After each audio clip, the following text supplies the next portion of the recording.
Posibilidades de acceso. Hey, hey, hey, hey, hey, Nación Sabrosa. Hey, hey, hey, hey, hey, Nación Sabrosa. Bueno, también. Un saludo para todos, muy buenas noches. Bravo. Bienvenidos a Nación Sabrosa. Hoy otra vez sin Vanechar y es porque esta vez nos rebotó el correo, entonces no la pudimos llevar. No pudimos traer, diría la vicepresidenta. Entonces no fue problema nuestro. Hospedaje, pero nos rebotó el correo. Ah, bueno, sí. Entonces no llegó hoy. Entonces, disculpas para Y pues no es problema nuestro, ¿no? sí. No, eso ya no es culpa Allá, nuestra. ¿qué? El borrador filtrado de la reforma tributaria o ley de financiamiento, como le llaman ahora las reformas tributarias, Sí. que no es el borrador de gobierno, pero estaba firmado en propiedad del documento por un asesor del Ministerio de Hacienda, tantas cosas que pasan absolutamente todos los días, pero primero quiero saludar al señor Julio Iglesias. ¿Qué más? ¿Qué ha pasado? Daniel, ¿qué más? ¿Cómo anda? No, Otra vez contento. siempre de lo estar. mismo. Aquí, Otra vez en Nación Sabrosa. todos los temas, todas las semanas cambiando de escándalos, todas las semanas con nuevas cosas, locuras. Ahora recuerden todos ustedes, los que nos están viendo, son asesinos. Si alguna vez han dicho fuera Petro, pues también son asesinos. Les con el saludo al señor Mateo. Sí, bueno, por lo menos yo soy café con leche, entonces de pronto no estoy así tan ¿Pero ha tan dicho fuera asesino. Petro? ¿Qué? ¿Ha dicho fuera Petro Sí, alguna vez? claro, pues alguna vez, como por ejemplo el 21 de abril, pues creo que todos aquí dijimos fuera Petro. Ese fue como 1 millón de asesinos, Sí, oligarcas. pero todos eran los más ricos de Colombia. Sí. Y los 4.000 más ricos. Los Oiga, 4.000. mi Pues está señor, súper bien, ¿no? pero hoy tenemos un programa que debíamos hace rato a nuestra audiencia. Y un tema, porque hablamos mucho de... Este es un programa sobre política colombiana. Aquí hablamos sobre el gobierno, la actualidad, etcétera, los problemas que tenemos acá, pero no nos podemos olvidar que tenemos al lado pues, a un país hermano, a un país vecino, que es Venezuela, que está enfrentando una situación muy difícil, una dictadura, no como algunos dicen o algunos piensan desde hace un mes que fue estas elecciones, sino desde hace mucho rato. Hay una dictadura en Venezuela, solo que ahora recordamos ese hecho pues, por estos hechos obscenos que ocurrieron. Yo estuve el fin de semana en la frontera, estoy Cúcuta. en el puente Simón Bolívar, estuvimos hablando con mucha gente, estuvimos acompañando las concentraciones que hubieron en la parte de Cúcuta, porque donde me pasé a Venezuela, pues... Yo no estaría acá. no estaría por Ya acá, secuestrado. lastimosamente, pero sí se siente una alta tensión, hay sobre todo una ciudadanía que está a la espera de que le reconozcan el resultado al señor Edmundo y a María Corina Machado, que por cierto, tengo que decirlo abiertamente, es hoy para mí la mujer más importante de esta era, de este siglo XXI aquí. O sea, María Corina Machado es impresionante. Tremenda cómo se líder, oiga.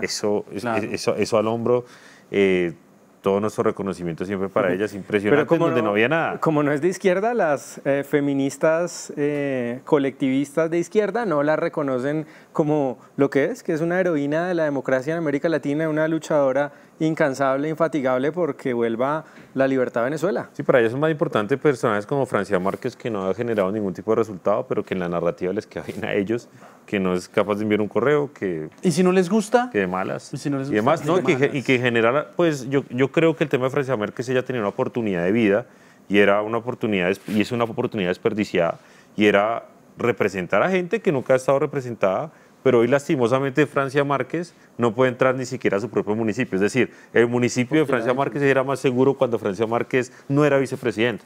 Hoy ella ni siquiera puede entrar a Suárez Cauca, que lastimosamente se encuentra bloqueado, se encuentra pues tomado por la delincuencia. Oiga, Pues, Briceño, pero me gustaría presentar a nuestro invitado. no vale.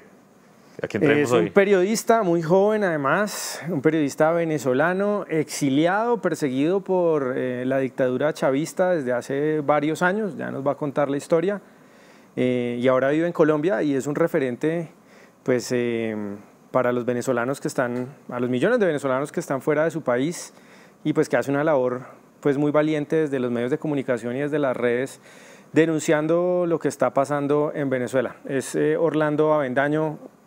Un aplauso para Orlando, bienvenido. ¡Bravo! Orlando, Orlando.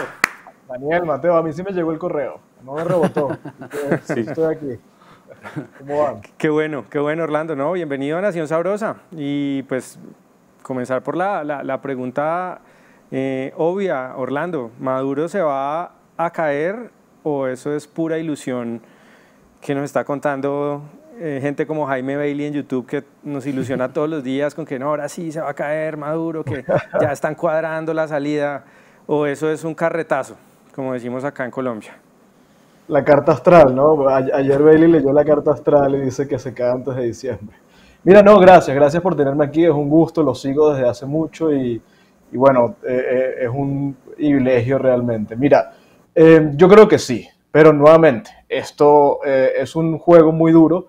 Es un juego donde todo está en contra, donde el terreno es completamente hostil y es una lucha completamente asimétrica, ¿no? Estamos hablando de todo un sistema criminal, un sistema sin pudor alguno, contra millones y millones de venezolanos, pero desarmados, venezolanos que lo que tienen es pues su legítimo derecho de manifestarse en las calles, de votar, como lo hicieron el 28 de julio, pero bueno, es una lucha desigual, pero yo creo que las circunstancias han cambiado y hay varios factores que hoy se han conjugado que pudieran dar garantía de que el resultado va a ser diferente.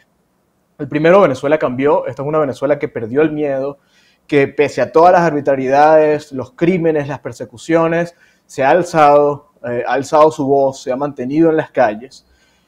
Hay un video de una anécdota que ilustra muy bien esta Venezuela, ¿no? Esto fue en medio de la campaña de María Corina Machado, donde iban estos grupos sociales chavistas esta era una casa en un pueblo muy remoto y muy pobre, e iban a ver si la mujer de la casa iba a votar por Nicolás Maduro o de lo contrario le iban a quitar las ayudas sociales. Bueno, esta mujer ha mandado pa'l carajo al tipo que venía, dijo que lo insultó, le dijo de todo, le dijo si quieres métanme presa, no me importa, ya me cansé de ustedes. Y eso es un reflejo de lo que está pasando en toda Venezuela. Segundo factor, el liderazgo. El liderazgo es completamente diferente. Hoy tenemos, como ustedes muy bien decían, a una mujer que entiende muy bien al adversario, que tiene un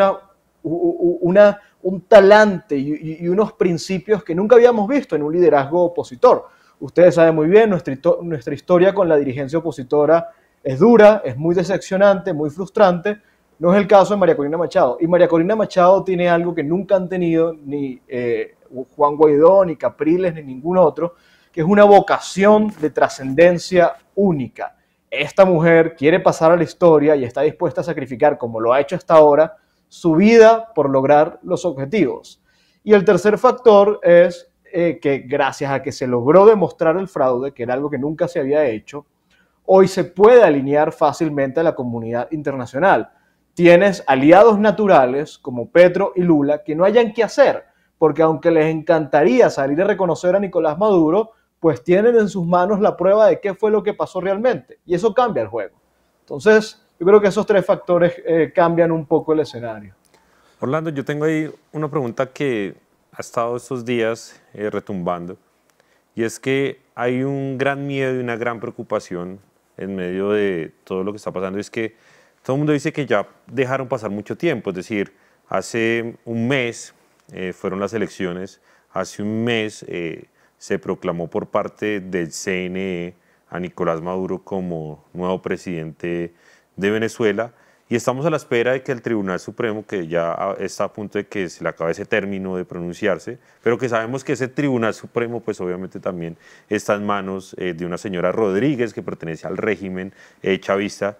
La pregunta es, ¿no cree usted que la cosa como que se ha dormido y al parecer Nicolás Maduro ha tomado una fuerza o se ha estabilizado dentro del poder? Y esto es lo que ha tratado de demostrar estos días. ¿No cree que es como riesgoso para el ejercicio de la oposición y de poder recuperar Venezuela que pase tanto tiempo sin que realmente haya pasado algo contundente? Yo entiendo esa apreciación y claro que hay mucha frustración, pero sobre todo desde afuera. ¿Por qué? Porque está esta impresión de que si la gente no está en las calles, pues la situación está normal. Y la verdad es que no, el país no está normal. En lo absoluto, la gente está trabajando a media máquina, la gente tiene miedo de trabajar normalmente, la gente cuando sale a las calles tiene que eliminar de sus celulares grupos de WhatsApp, fotos, no puede compartir historias de WhatsApp o historias de Instagram expresando algún tipo de simpatía con el régimen porque en las calles están revisando los celulares. Ayer en la noche secuestraron a un dirigente sindical, es decir, las cosas no están normales. ¿Qué fue lo que pasó? Que luego del megafraude que hubo una reacción espontánea de la gente. Y ese 29 de julio, miles de personas alrededor de todo el país, sobre todo de los sectores más pobres, salieron a las calles. Eso fue un hecho inédito, al menos en Caracas se logró algo que nunca se había logrado, que es que se llegó a las adyacencias de Miraflores, se logró protestar ahí muy cerca del poder. Pero ¿cuál fue la respuesta del régimen? Fue despiadada. Mataron sin pudor alguno, secuestraron sin pudor alguno, empezaron a promover las delaciones, es decir, si tú, chavista, tenías un vecino opositor y lo denunciabas, eras premiada, y a estos vecinos opositores los secuestraban de sus casas, se los llevaban a prisiones donde habían pues, presos comunes y los sentenciaban a terrorismo, muchos eran torturados, hay dirigentes secuestrados que están siendo torturados, entonces estamos viendo una ola de represión sin precedentes. Esto obliga a la dirigencia a enfrentar esta lucha de una manera muy cauta, de una manera muy prudente. Y yo creo que el reto de María Corina Machado es cómo mantener a la gente en las calles, pero disminuyendo lo más posible el costo. Porque cada vez que sale la gente en las calles hay secuestrados o asesinados. Entonces, claro, el reto es, nuevamente, generar presión, pero evitando lo más posible los costos. Yo no creo que el tiempo juegue necesariamente a favor del régimen. Mira, la primera semana, luego del fraude, detuvieron a más de 100 militares porque no eran lo suficientemente leales. Los detienen, los someten a todo tipo de humillaciones y además les acosan y les persiguen a los familiares. Han despedido más de 300 empleados públicos del sistema de aeropuertos. Han despedido, hoy lo supimos por un reportaje de Reuters, a más de 200 empleados de PDVSA, la estatal petrolera. En la Fiscalía, que es precisamente el brazo persecutor del régimen, han despedido e imputado a una cantidad gigante de fiscales porque se niegan a acatar las órdenes de imputar a los manifestantes. Entonces, claro, esto es un sistema que tiene una sangría tremenda y que, de alguna manera, mientras se mantenga la tensión, el tiempo no necesariamente juega a favor del sistema, porque es un sistema que, nuevamente, tiene una válvula de escape tremenda donde la gente frustrada se les está yendo. Por el otro lado, han tenido que recrudecer el hostigamiento. Orlando, una pregunta ahí pequeña sobre ese tema, digamos, como esa fractura del régimen venezolano, y yo comparto un poco lo que dice Daniel. Acá es que creo yo que el tiempo es como está más a favor de Maduro que de la oposición. Y también espero, pues sí, me toca discrepar con usted. Me parece que eso digamos, de hacer una manifestación que se desarrolla sin violencia, es decir, lo que estoy diciendo es un poco irresponsable, pues no estoy allá, ¿sí? Y no puedo ponerme en los zapatos de los venezolanos que estén allá, pero no sé si de verdad uno puede creer que un régimen de estos, que usted bien lo dice, que ha sacado a la gente y está matando a la gente, pueda salir con unas manifestaciones pacíficas. Entiendo que los venezolanos están desarmados, que los que tienen las armas es el ejército venezolano, pero no sé, yo estoy pensando en cosas como, digamos, algunas experiencias como, por ejemplo, el Euromaidán, que fue como sacaron a Yanukovych en Ucrania, que obviamente fue una manifestación pacífica, pero también tuvo sus temas de dar presión y estar siempre ahí todos los días. Claro. No sé. Oye, Orlando, yo eso lo entiendo perfectamente y estoy de acuerdo. Mira, la única forma de tú realmente derrocar al sistema, remover al sistema, es que tú generes una presión tan grande que el costo de continuar para ciertas facciones sea mayor al costo de salirse. Es decir, que haya facciones dentro del chavismo que consideren que continuar en el poder les va a generar costos de todo punto de vista. Y uno de esos costos puede ser, obviamente, el conflicto, ¿no? En la medida que tú... La manifestación no puede ser no pacífica porque las armas no están en manos de la población. La población es una población desarmada, una población que en lo que más podría, en todo caso, es tratar de repetir lo que ocurrió en el 2017 o en el 2013 o en el 2014, que es enfrentarse con piedras, con molotov, no sé, cuestiones armadas caseras contra estos tipos que son unos criminales. Y esa dinámica de represión, enfrentamiento, se agotó en su momento. Yo creo que, porque ¿qué fue lo que ocurrió el lunes 29 de julio? Que hubo una explosión social donde salió la gente de los barrios, y no es lo mismo reprimir, Mateo, gente en el este de Caracas. El este de Caracas es como decir un poco el norte de Bogotá o el sur de Medellín, que es donde se concentra la clase media. No es lo mismo reprimir a unos jóvenes de escuelas, colegios privados, que reprimir a la gente en los barrios populares. Entonces, sí, yo estoy de acuerdo en que aquí hay que aumentar la presión, hay que aumentar el juego, hay que generar una tensión política donde haya conflicto, pero conflicto inteligente. Es muy difícil, porque ¿cómo tú generas conflicto con una población desarmada, disminuyendo los costos, pero al mismo tiempo generando presión suficiente? Obviamente es un dilema en el que está la dirigencia opositora.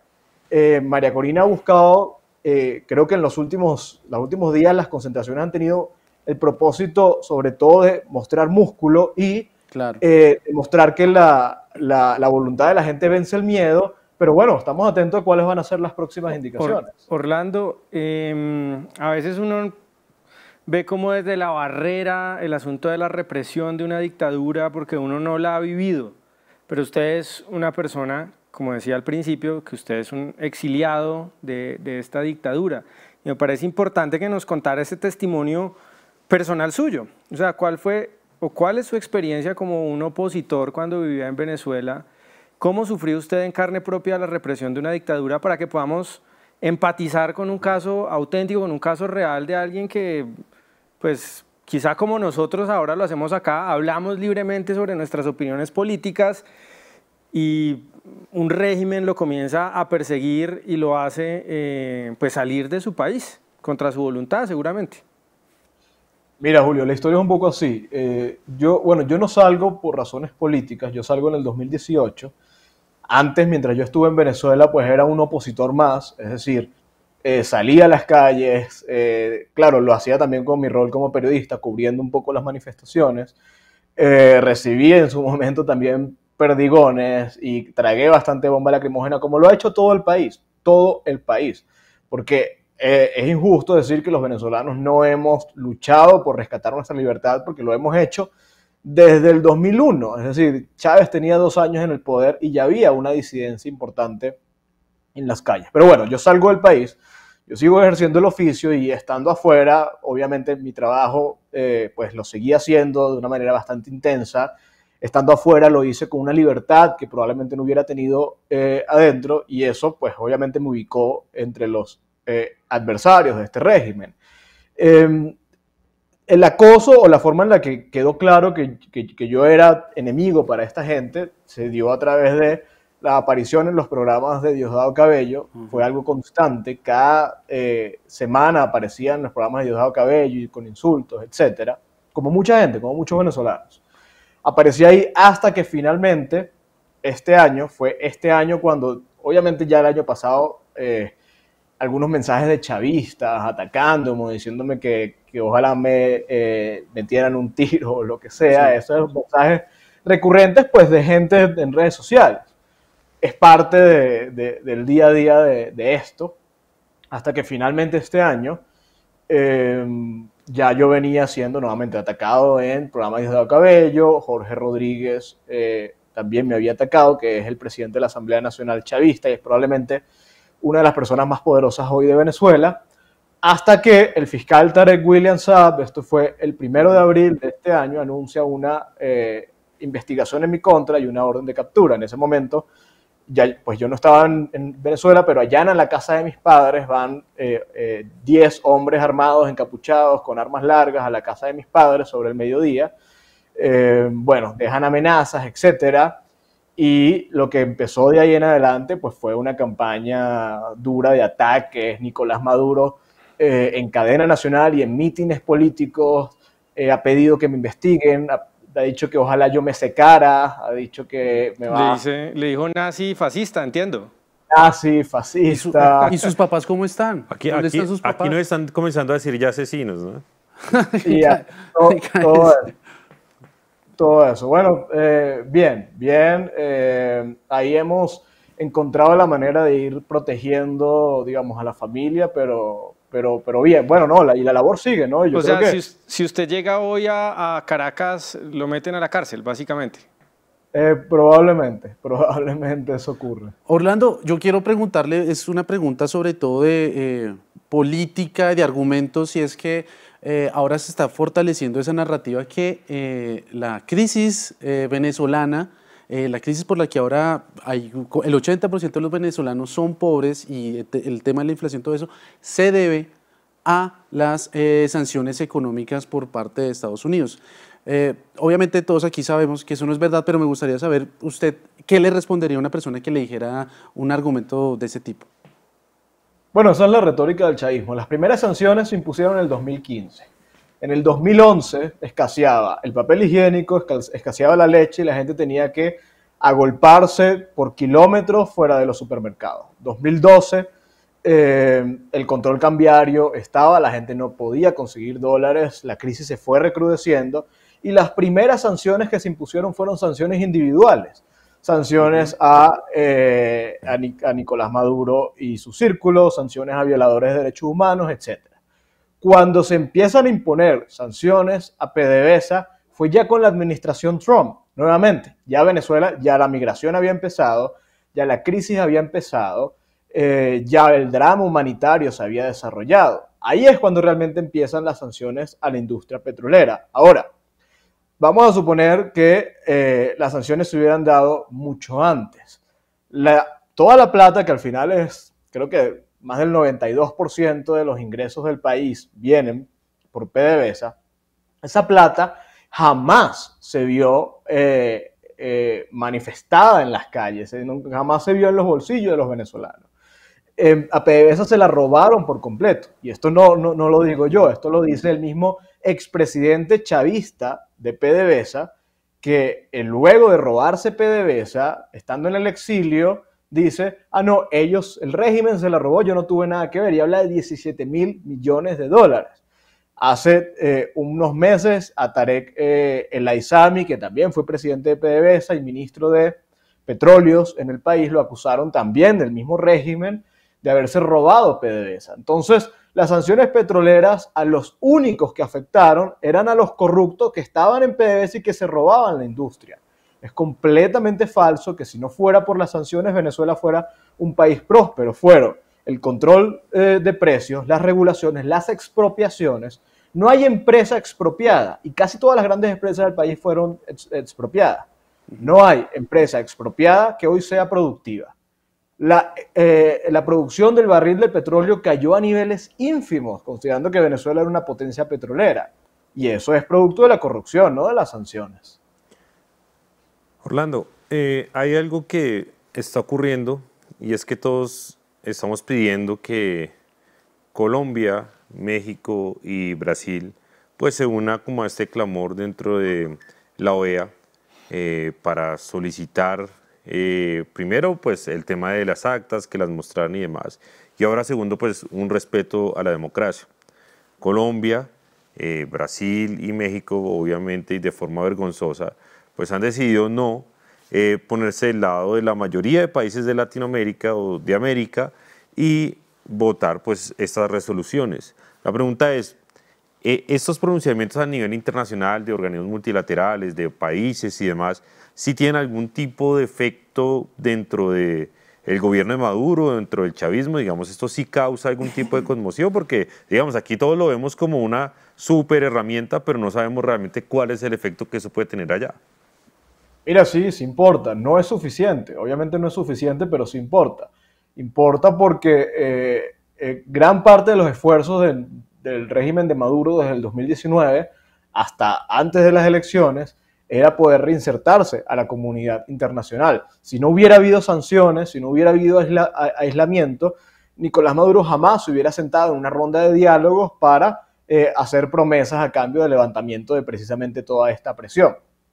Sí importa, pero más que los comunicados importan las acciones concretas, ¿no? Y yo creo que países como Colombia, Brasil y México pueden hacer mucho. Obviamente Estados Unidos es el que más puede hacer, yo creo que Europa también puede hacer, y hay que presionar en ese sentido. Tiene que haber un costo para cada funcionario que acompaña a Nicolás Maduro, tiene que haber incentivos, es decir, si no haces esto, te va a ocurrir esto, pero si haces esto, te podemos ofrecer esto, ¿no? Un poco la doctrina del carrot and stick, ¿no? que manejó Estados Unidos en su momento y que funcionó para poner en cintura a la región. Y eso es algo que desafortunadamente se ha perdido. Al menos en el caso particular de Brasil, Colombia y México, yo creo que hay una expectativa. ¿Por qué? Porque estos países son aliados ideológicos del régimen de Maduro y por lo tanto podrían prestarse a una interlocución real, ¿no? Con efectos reales. El problema es que hemos visto que ninguno de los tres, el peor de los casos ha sido México, luego el gobierno de Colombia y el más decente, sin dejar de ser vergonzoso, el caso de Brasil, ninguno de los tres está dispuesto a asumir una postura real, enfrentando realmente lo que sucede en Venezuela.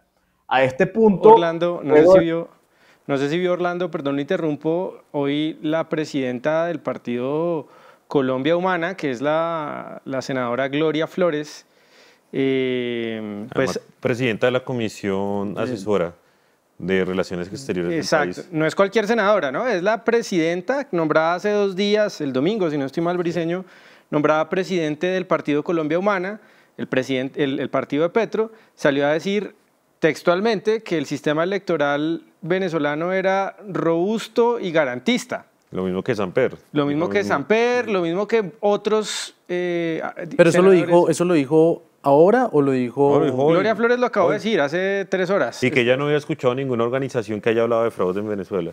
También lo dijo ahí. Sí, aquí somos... Es como si vieran en una burbuja. No, literal, y Samper también dijo lo mismo. Entonces aquí se ha dicho, Orlando, como que el gobierno colombiano es neutral frente a lo que pasa en Venezuela, que tiene una actitud prudente, pero este tipo de declaraciones de personas que hacen parte del partido o del gobierno, pues nos dan para pensar que no es cierto, que aunque de cara a los medios haya una posición supuestamente neutral, en realidad las gestiones que ha estado haciendo el gobierno colombiano irían más en el camino de garantizar la continuidad pues, de su socio, de su aliado en Venezuela, que es Nicolás Maduro. No sé usted si lo ve de la misma forma. Vi las declaraciones vergonzosas. A ver, de por sí la neutralidad es inaceptable en estas condiciones, ¿no? Cuando a tu vecino, además que la causa venezolana está estrictamente conectada con la causa colombiana. Yo creo que la amenaza de la extrema izquierda en Colombia no existiría si no fuera en parte por el financiamiento chavista, ¿no? Y viceversa. Yo creo que el régimen de Nicolás Maduro no hubiera podido lograr el control territorial como lo tiene si no fuera gracias al apoyo de los grupos subversivos colombianos que están en Venezuela. Entonces son dos causas que van de la mano. La neutralidad de por sí es vergonzosa, pero lo peor es lo que asoma esta senadora, además completamente falso, porque hubo 2 que fueron los únicos 2 entes medianamente independientes que viajaron a Venezuela y que son prestigiosos, gozan de un prestigio importante, y los dos coincidieron en que el régimen de Maduro se robó de una manera obscena las elecciones. Estamos hablando nada más y nada menos que del panel de expertos de las Naciones Unidas y del Centro Carter, invitados por el régimen de Maduro. Lo que diga Samper no tiene ningún tipo de peso, porque sabemos que es un agente que trabaja para esta estructura del crimen organizado regional, igual que Zapatero, igual que todos estos grupos. Ellos no tienen ningún peso. Aquí el peso lo tienen las organizaciones autónomas e independientes como el Centro Carter y por supuesto que las Naciones Unidas, pero eso no cuenta. Por otro lado, no dejaron entrar a ningún observador de la oposición. Ustedes saben, a la misma izquierdista de Claudia López y a la senadora Lozano no la dejaron entrar a Venezuela. Entonces, ¿cómo en todo caso hubiera habido observación si es que no dejaron entrar absolutamente a nadie para que entrara? Deportaron sin pudor senadores y congresistas de todo el mundo. Entonces, yo creo que el gobierno colombiano, y esa debe ser una exigencia general, debe definirse sobre el tema de Venezuela, porque hasta ahora no lo ha hecho. No lo ha hecho. Pero sí lo ha hecho, dice que quieren compartir el poder, que un frente nacional, que hagamos un frente nacional. Eso sería una buena solución, por ejemplo, llegar a un acuerdo en que durante un tiempo la oposición se quede con el poder y después el oficialismo y así. 4 años y 4 años, 5 años. Es que cuando tú planteas esto como un acuerdo de convivencia democrática, estás suponiendo que ambas partes comparten ciertos principios democráticos.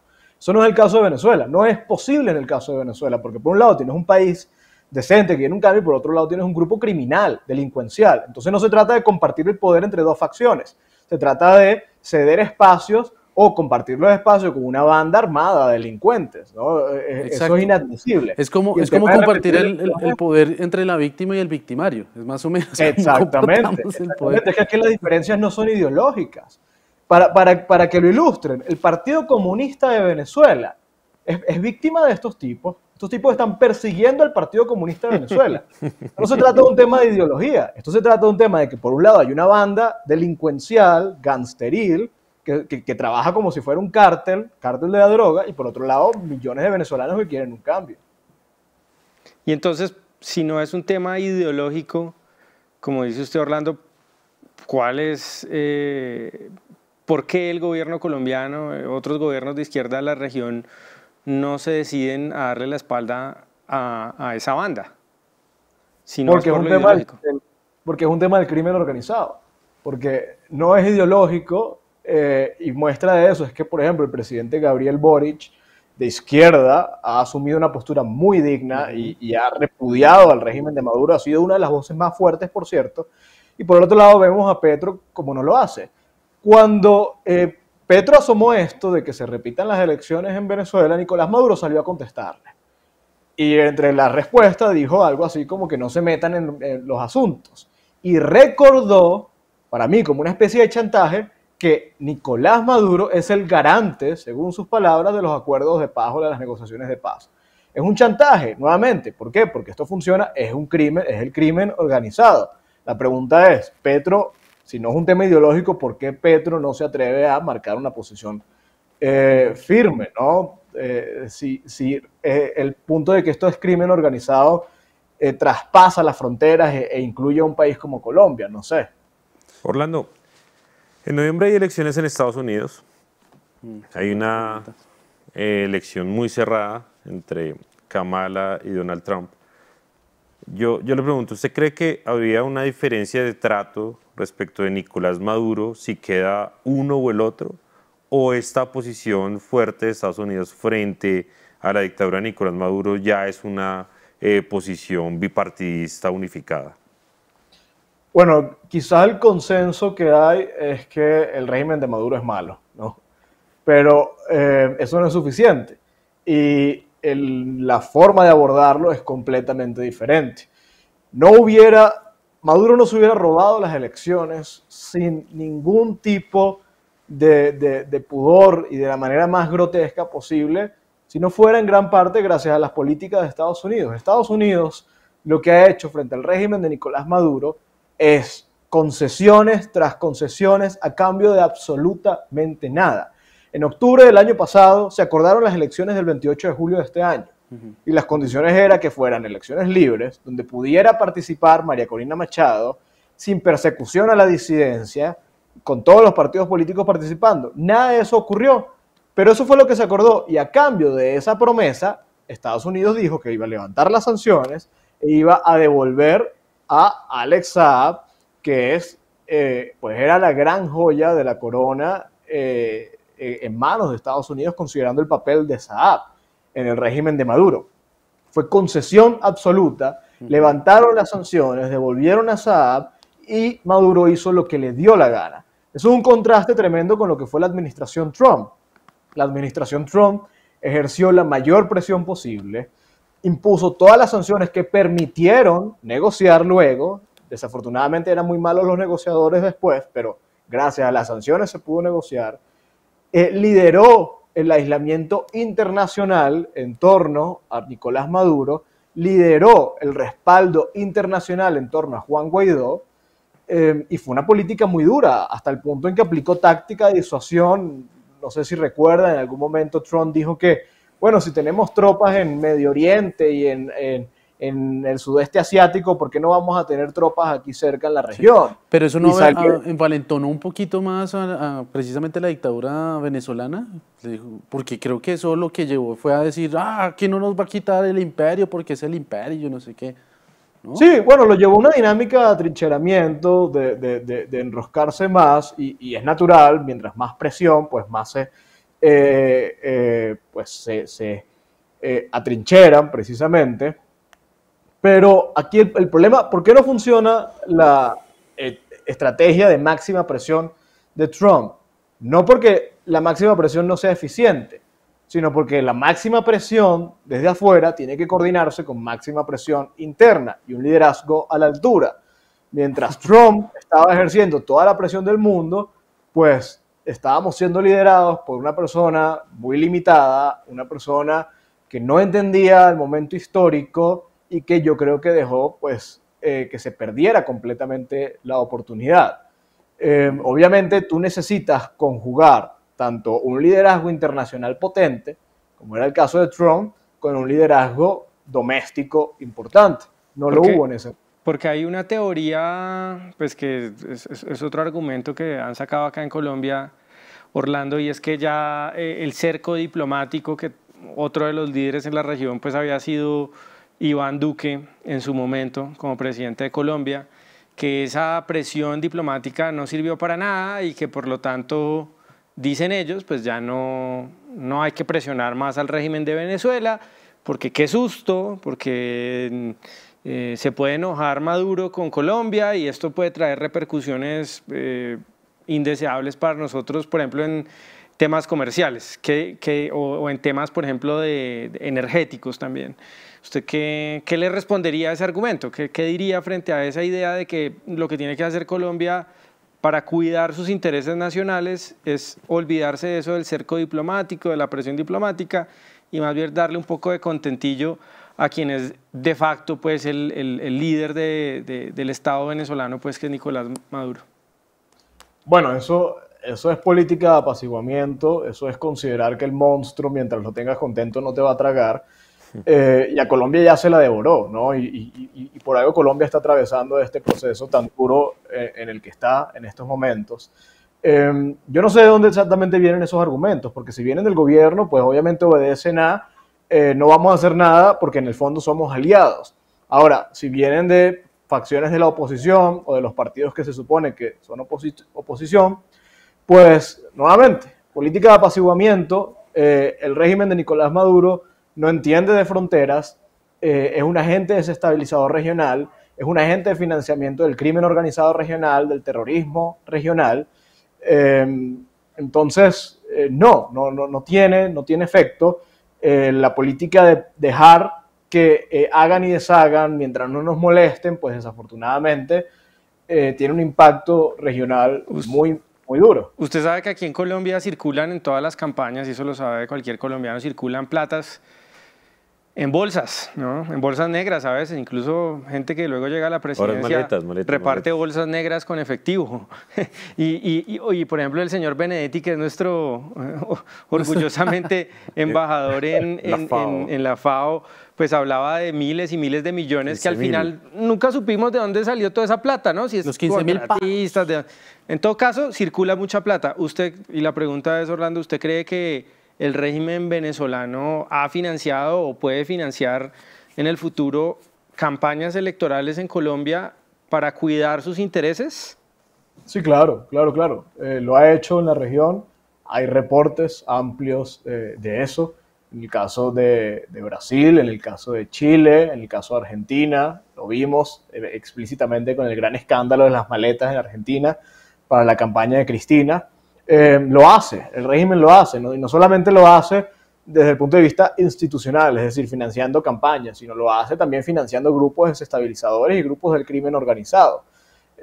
Sí, eso con Telesur ocurre. Hace campaña abiertamente, ¿no? Ahí sí no hay ninguna duda, pues claro, que Telesur es un medio de propaganda a favor de ciertos sectores de izquierda radical. Que por cierto es contratista de RTBC, ¿no? Ahora tienen una alianza Telesur-RTBC, firmaron un convenio entre los dos. Vea, pues. El canal de Petro y el canal de Maduro. Nuestro Telesur con el Telesur original. Morris, sí. Entonces puede terminar esos intereses, como usted dice, ese agente de desestabilización regional. Venezuela puede, digamos, ser una amenaza para las democracias o las que todavía son democracias en la región. Claro. Es que por eso es tan importante que se entienda que la causa venezolana no es un tema de esos venezolanos allá o los que salen a hacer ruido en una plaza en Bogotá o en Medellín o en lo que sea. No, esto yo creo que es una causa regional y es importante que se entienda así, porque el régimen de Nicolás Maduro es un agente desestabilizador y en la medida en que siga estando ahí va a seguir haciendo daño en la región. No solamente por lo que está haciendo por su propia cuenta, financiando estos grupos en todos los países de la región, sino porque además está convirtiendo a Venezuela, nuevamente, que es frontera con Colombia, que es frontera con Brasil, que está a pocos kilómetros de Miami, en un hub del crimen transnacional, donde Hezbollah, por ejemplo, tiene presencia, donde los rusos tienen presencia, donde los chinos tienen presencia. Entonces, se está permitiendo que los enemigos de la libertad en Occidente pues tengan carta blanca en nuestra región, y eso obliga a un compromiso de los gobiernos de la región con atender el tema de Venezuela. Orlando, hay una teoría que ronda en redes sociales y sobre todo creo que es evidente que están pagando influenciadores y demás.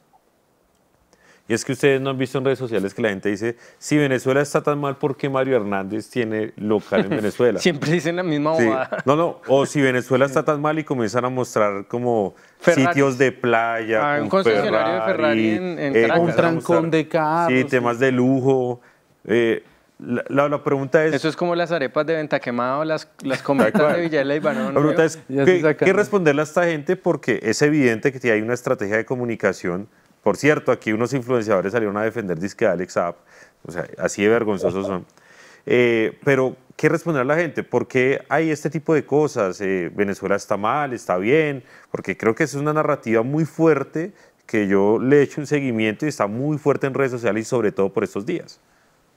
Bueno, el embajador de Uruguay ante la Organización de Estados Americanos expresó una frase muy buena y dijo, hay 8 millones de venezolanos en el mundo, ¿ustedes creen que salieron a hacer turismo? ¿No? Entonces, eso es una muestra un poco de realmente lo que ocurre en Venezuela, y la proyección es que si Maduro se logra atornillar, pues la migración va a seguir y va a seguir de una manera sin precedentes. Mira, un par de Ferraris en las Mercedes no refleja la realidad del país, ¿no? Unos hoteles de lujo, lo que sea, no refleja en lo absoluto la realidad del país. Estas son burbujas que se armaron. ¿Y por qué se arman estas pequeñas burbujas? Precisamente porque, como hay todo un tropel de delincuentes sancionados, corruptos, que se han robado por miles de millones de dólares, no solamente la industria petrolera, sino también todas las industrias, y que se han enriquecido por el narcotráfico, como está toda esta estructura criminal que no puede abrir cuentas en Europa, que no puede abrir cuentas en Estados Unidos, que no puede gastar su plata viajando como le encantaría en Aspen o en los Pirineos o lo que sea. Entonces, ¿qué hace? Se monta su restaurante, se monta su torre de oficina, se compra o manda a importar no sé cuántos Ferraris y se arma su pequeño Miami en el este de Caracas. Eso no se corresponde para nada con la realidad. A ver, hay una verdad, y es una verdad muy peligrosa. El régimen de Nicolás Maduro, luego de la pandemia, permitió de facto una dolarización en el país. Y también entró en una dinámica donde precisamente una especie de capitalismo de amigotes corruptos, donde aquí no vamos a regular precios, aquí no vamos a regular nada, hagan lo que quieran. Pero ¿quiénes son hagan lo que quieran? Pues nuevamente este grupo de criminales. Y hubo un sector mínimo de la gente, mínimo, que empezó a trabajar porque la economía estaba dolarizada y obviamente esto les permitía ganar un poco mejor, etcétera. Pero esto no se corresponde con la realidad del país.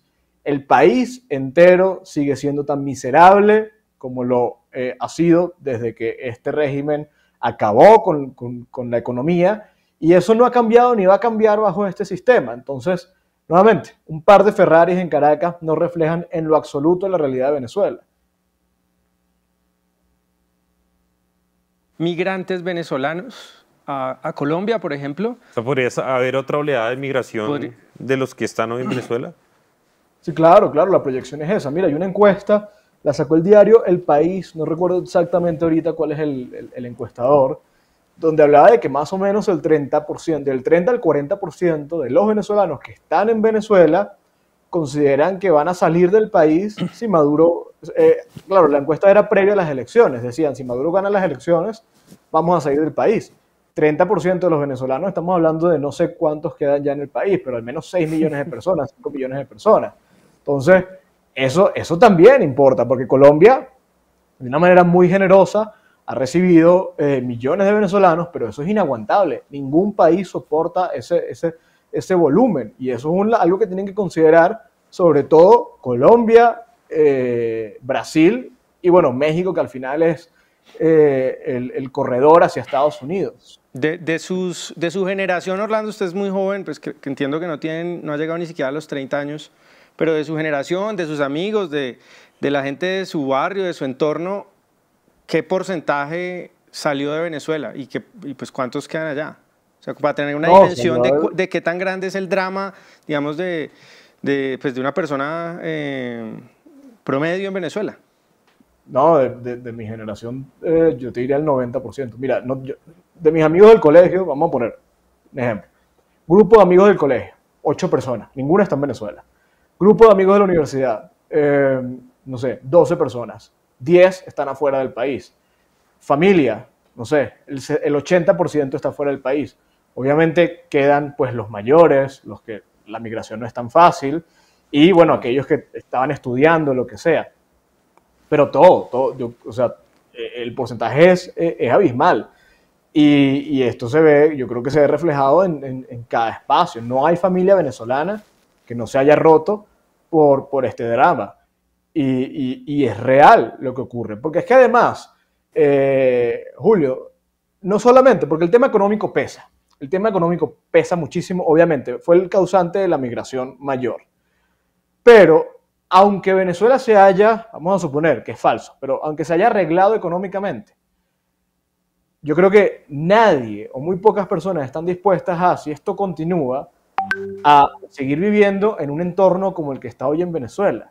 La gente tiene miedo de salir de sus casas y elimina todo comentario o todo elemento que tenga en su celular que muestre que es opositor. Eso es inviable. Yo no salí por razones económicas ni políticas en su momento. ¿Por qué salió usted? Sí, yo no salí por razones ni económicas ni políticas. Yo me voy de vacaciones en su momento. Estando afuera, me recomiendan no regresar por mi trabajo. Y me lo recomienda alguien cercano al chavismo, ¿no? Y me dice, si vas a regresar, mejor no lo hagas por el aeropuerto. Sino... Entonces, el punto es que, bueno, yo decidí cómo postergar un poco mi regreso. Pero si había algo realmente, cuando yo estaba en Venezuela, aunque yo amaba estar en Venezuela, aunque yo no quería salir de Venezuela, nunca lo consideré, pero si había algo, era el nivel de corrupción que se sentía Claro. en las calles. Que el hecho de que si tú vas a pasar por una alcabala, por un retén policial, tú entras en pánico genuino. Que si estás en una fila de carros, esto sobre todo en Caracas, a ti te paran, ¿no? Viene un policía y te detiene porque va a pasar una caravana de no sé cuántas camionetas sin placas. Y tú sabes que, por ejemplo, el otro día un amigo estaba en un restaurante, saliendo del restaurante sin querer le dio con su carro a una camioneta negra, una Fortuner sin placa. Bueno, se bajan unos tipos armados a obligarlo ahí a quitar el rayón, porque de lo contrario los iban a meter preso. Entonces, Sí. ese nivel de corrupción, tú puedes estar muy bien económicamente. Por ejemplo, hace una semana, en uno de los mejores restaurantes de las Mercedes, la gente estaba cenando tranquilamente, gente con poder adquisitivo. Bueno, a las 10:30 de la noche entraron 10 tipos encapuchados al restaurante porque iban a secuestrar a un dirigente opositor que estaba ahí. Y no solamente lo secuestraron, sino que intimidaron al resto de los comensales porque no encontraban el celular del tipo.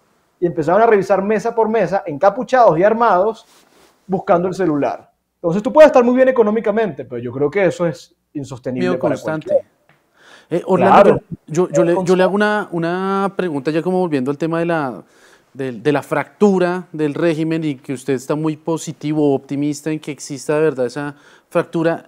Yo quiero, pues, como metiéndonos un poquito en el tema chistoso, por así decirlo, pero aunque no es chistoso obviamente, pero es el tema de que yo vi a Maduro hablando de unas cosas que ya me pareció que ya era la tapa y por eso me pareció que era muy desesperado en lo que estaba diciendo. Estaba diciendo como Elon Musk es un títere de un grupo satánico de Detroit. De Michigan. De Eso es. Detroit, creo Sí, que era. sí.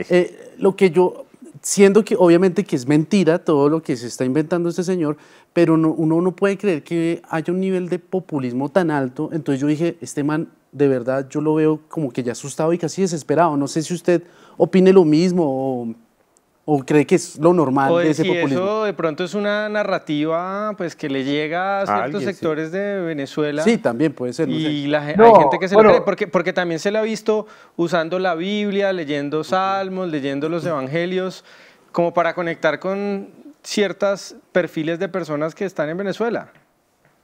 Bueno, sí lo está intentando y es paradójico porque el chavismo es conocido precisamente por su cercanía con grupos pues parareligiosos, bien sea santería u otras cosas, ¿no? Y Maduro particularmente era o es, no sé, seguidor de este gurú de la India muy cuestionado, por cierto, que es Sai Baba, ¿no? Entonces, y además son muy cercanos a la iglesia evangélica y entonces ahora se tratan de acercar a los católicos.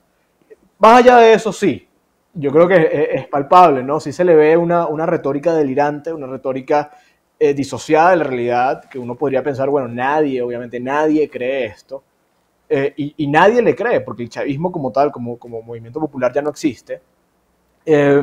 Sí hay un nivel de desespero, sí hay, y no solamente se ve en la retórica, sino se ve en lo salvaje que son, ¿no? En la agresividad Pero- que han mostrado en los últimos días. Sí. Pero entonces esa fractura usted también la ve, es decir, en lo real, es decir, digamos, por ahí se habían unas noticias a principios, a finales de julio, cuando recién estaban las elecciones fresquitas, habían unos militares que estaban diciendo que pues que salían y bueno, uno espera que de pronto esa fractura comience a ser más fuerte. No sé si usted la ve, si de pronto que justamente el poder que tiene Maduro actualmente es porque tiene las armas y tiene el poder militar. Claro. ¿Usted cree que, y yo creo que esa fractura solamente puede darse es cuando esos militares puedan, o sea, se salgan de ese régimen, cosa que es muy difícil justamente porque están súper aceitados, clan de los soles, todo lo que usted quiera. ¿Es posible que se dé? ¿Es posible que esa fractura en el ejército, en los militares se dé o se está dando? Mira, Mateo, ya se dio. ¿En qué sentido? Y no quiero porque, obviamente el tema de Venezuela, también desde el punto de vista psicológico, es duro, porque la gente como que tenía miedo de esperanzarse, o no sabe qué creer, pero bueno, ya se dio. ¿Por qué lo digo? Porque el 28 de julio la oposición logra la recaudación del 83% de las actas, lo que es algo impresionante, por ayuda de los militares. O sea, tan simple como eso. fue ayuda de los militares y yo sé de primera mano de al menos 100 anécdotas de diferentes partes del país de gente que en su centro electoral no dejaron entrar los testigos, cerraron el centro electoral para que no pudiera ningún testigo ni siquiera estar cerca, y a las 2, 3 horas, el mismo militar que mandó a cerrar el centro electoral y que sacó a los testigos opositores, filtraba las actas y las hacía llegar por diferentes vías. Sí. Hay casi 200, y esto es un reporte desde hace 2 semanas, no sé el número actual, pero hace 2 semanas había más de 200 militares detenidos, presos, acusados de traición a la patria, etc. Esta sangría, como les comentaba al principio, está ocurriendo en todos los aspectos y en todos los... es transversal en las instituciones del Estado. Pero ¿qué pasa?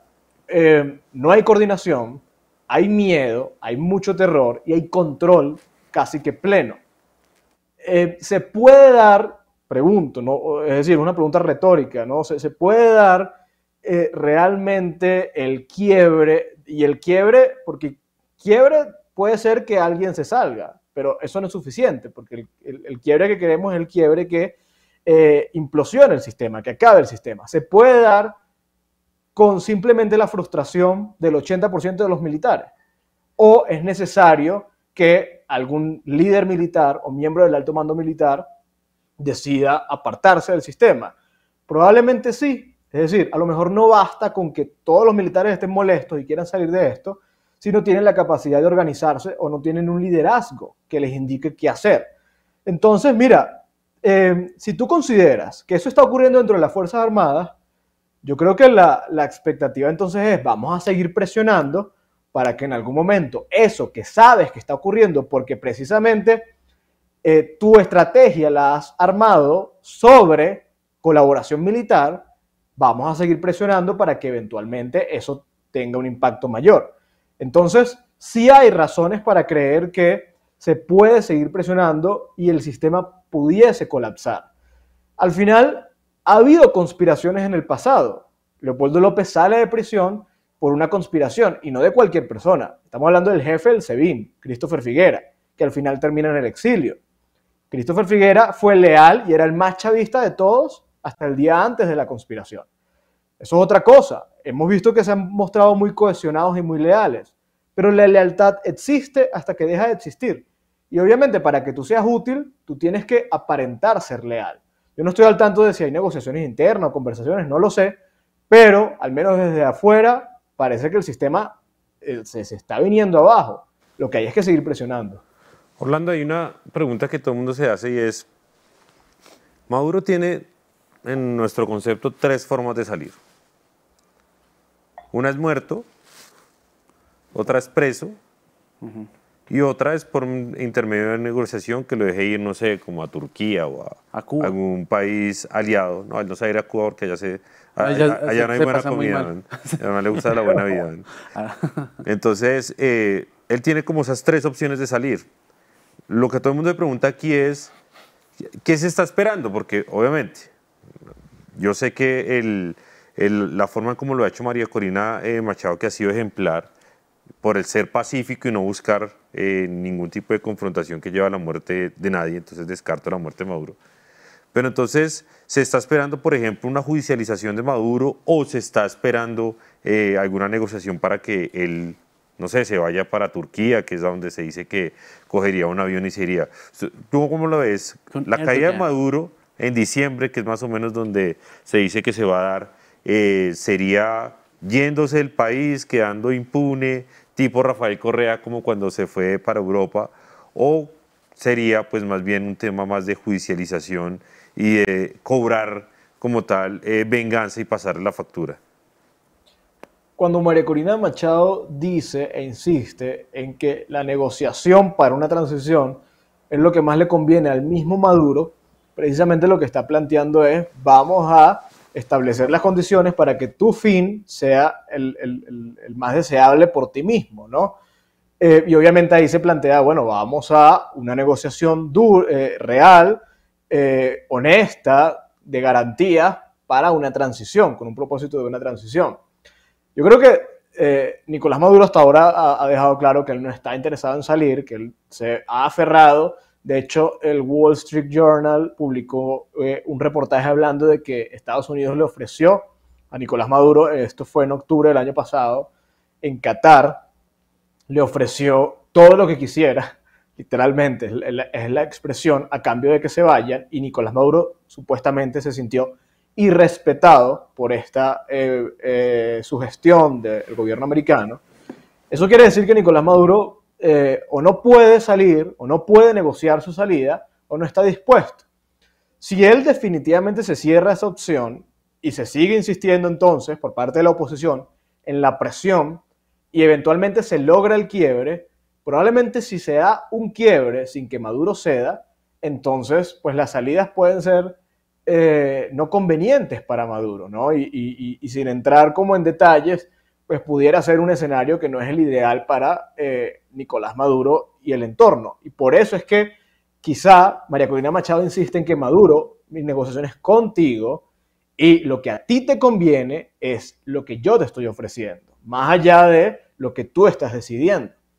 Entonces, efectivamente, esos son los tres escenarios en el caso de que se dé una salida, en que yo creo que con un liderazgo como el que tenemos, con unas condiciones como las que tenemos y una presión suficiente de afuera como la que ojalá se dé, pues la salida es inevitable, pero ojalá sea de la manera más limpia posible, porque aquí nadie quiere que corra pues sangre, ¿no? Que el costo sea alto. Nadie, ni de un lado, diría yo, ni del otro.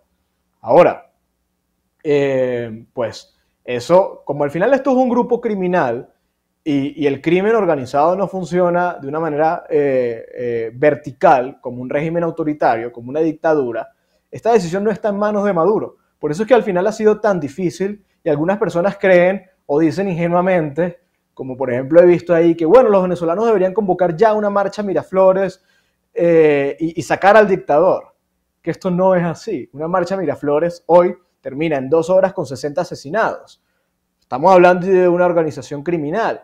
Y en una organización criminal, una vez que tú formas parte, ya no eres autónomo. Ya tú no puedes decir, bueno, hoy me salgo y me retiro y ya, y cierro la puerta y le pongo candado. Eso no funciona así.